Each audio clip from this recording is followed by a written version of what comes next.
I'm Kari Lynch, and you're listening to the True North Country Comics Podcast.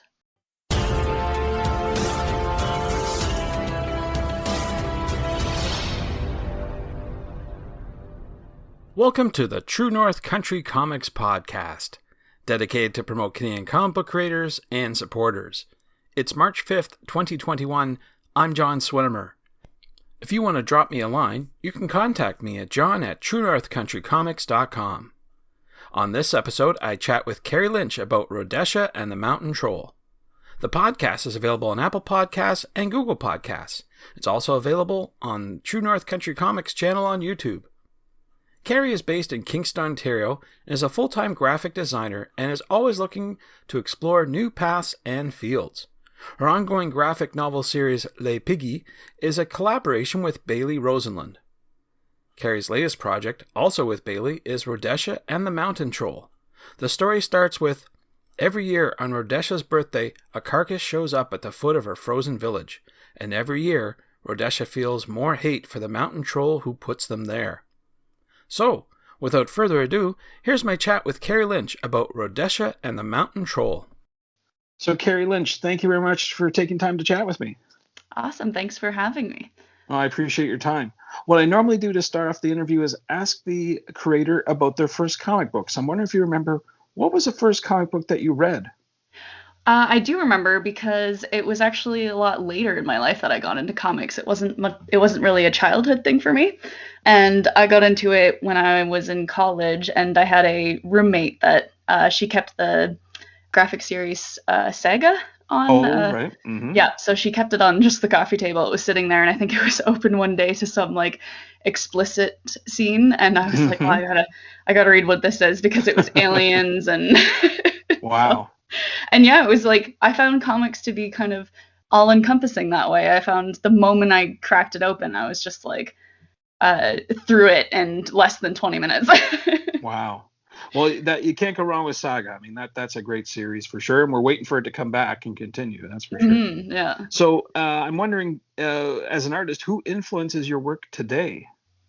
Today, it's the same as it's been for a long time. I have this really good friend, November Rush. She's inspired me since we went to school together. She's just this very driven artist. She goes by Canadian Witch, and she's always been such a self-motivated person that's always inspired me. Like she's the one that's showed me all the tool sets that she had to start making art and just passed them along to me, and I've always been inspired by her work. Great. Good stuff. Now, the focus of our chat today is your latest project called Rodesha and the Mountain Troll. So Yes. if you could talk a bit about that, maybe what it's all about, and maybe the origins of the project too. Yeah, it originated with my amazing friend Bailey. We do so much collaborative work together. That's how I'm doing comics, because I'm mostly a writer, so she does all the amazing artwork for me. And I got into it because we're really good friends. We mess each other all the time. And she sent me this song by Germana. It was called Air Manalig. And she was telling me it's, I don't know what it's in, but she was telling me that it's about this knight that's trying to be seduced by a troll, but he figures out that she's a troll, and he says, "Go away, troll," and she doesn't successfully seduce him. That's so she can eat him. So we thought, she said, let's rewrite this and make it that they do fall in love, and also let's make it two girls. Oh, okay, cool. And that was the way that we wanted to do it, because we just wanted to, that was what inspired us. So good. Yeah. Who would you say is the audience for that book? Is it a particular audience, or just general comic book readers? Or I think there's definitely a particular kind of audience, and like young women and girls that like want to see really badass warrior chicks do cool stuff and kind of keep it to a girls club in some way, but just aspire to like that warrior girl thing, I guess. Right. Good. I want to switch gears a wee bit and talk about the tools that you use. How do you actually, collaborate with Bailey to make this? Maybe if you could describe how you did it. Yeah, we mostly, I mean, tools are mostly communication tools like texting and talking constantly. And for me, I write a script as I would kind of a screenplay, so it just like describes action and dialogue separately. And I also put in little notes to her to make things clearer. And then she takes it away and she does thumbnailing, and then she'll send them to me as just as these kind of loose roughs. And then I say, that looks great. And then she does her line work. And this time was a little different for us because we're usually doing print work that's more cleanly laid out. And this one was, because it was for the vertical scroll, it was a lot more challenging to kind of make that flow work. But I think she did it all in Clip Studio to do it because they have like a template for it. I also do she gives it back to me after that, and then I do the type placement for all of it. Did you have an outline or something written out before you started the project? Did you go through it and say, okay, here are the beats, here's where we want to end, and that sort of thing? Yeah, after I wrote it as just kind of a script from beginning to end, and then we go through it together and we kind of like brainstorm where we want those natural pauses to take place for each episode.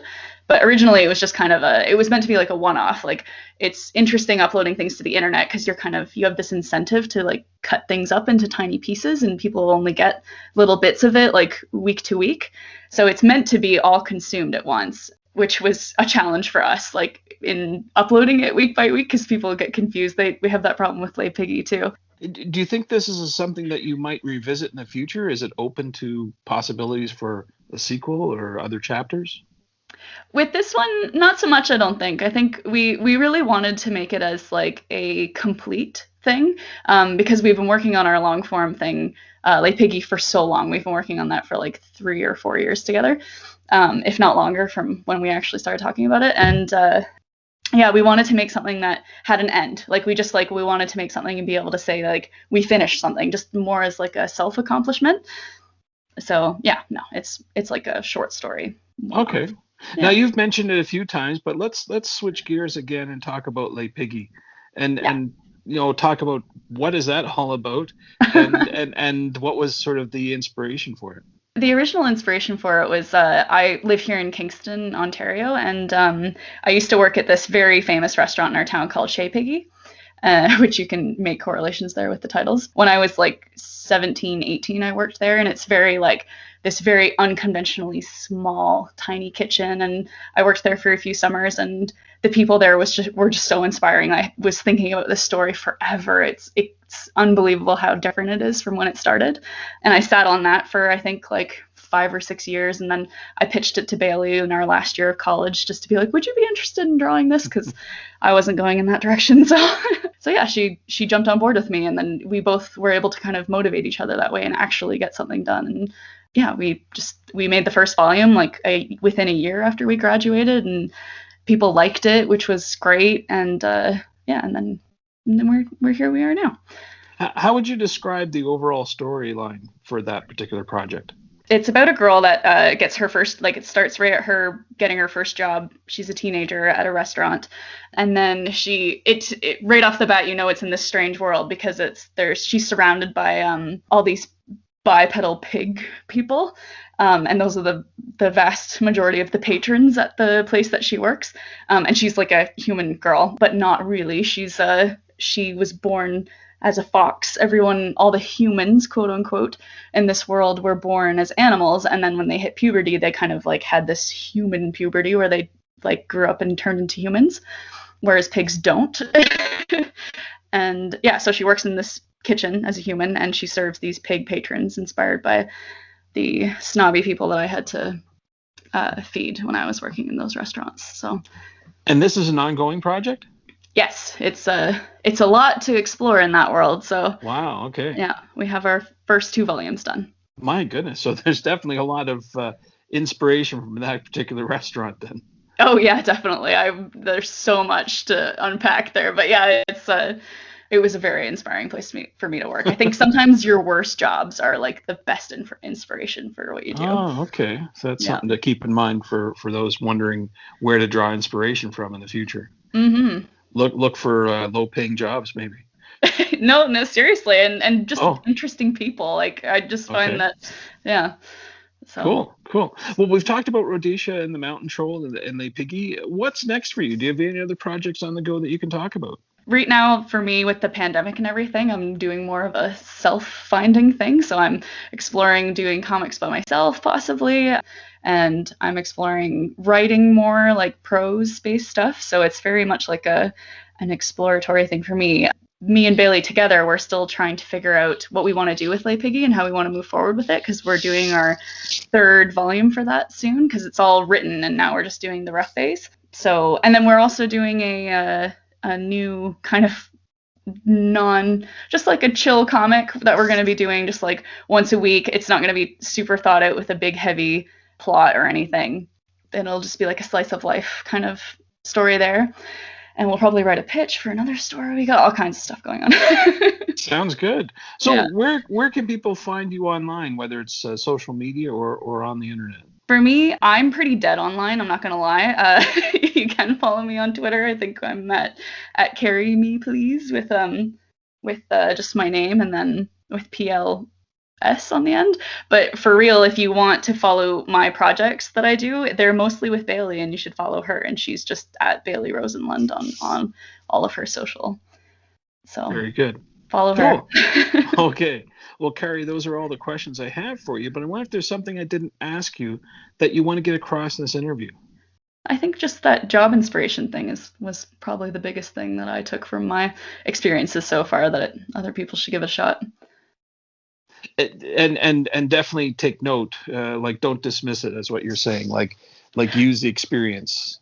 Yeah, I think honestly it kind of applies to all people who have done well. Like they've faced like really hard times in their life, and like no matter how crappy things get, like you can really use that for your art, even when it sucks. Especially when it sucks, I think, is my point. So yeah. Thanks to Kari for the chat. You can discover more about Kari on Twitter at KariMepls and online at kari-lynch.com. Rodesha and the Mountain Troll can be found on WebToon. And you can discover more about Les Piggies at lespiggies.com. And thanks to you for listening to the True North Country Comics podcast. If you haven't done so already, please subscribe to and like this podcast on Apple Podcasts. And please leave a good rating. Also check out the TrueNorthCountryComics.com website and follow along on Twitter at TrueNorthComics. True North Country Comics is now on YouTube. Please like and subscribe to that video channel. Please send your feedback to John at TrueNorthCountryComics.com. Thanks again for listening, and come back soon for another episode. Bye for now. True North Country Comics Podcast is copyright True North Country Comics, copyright 2021.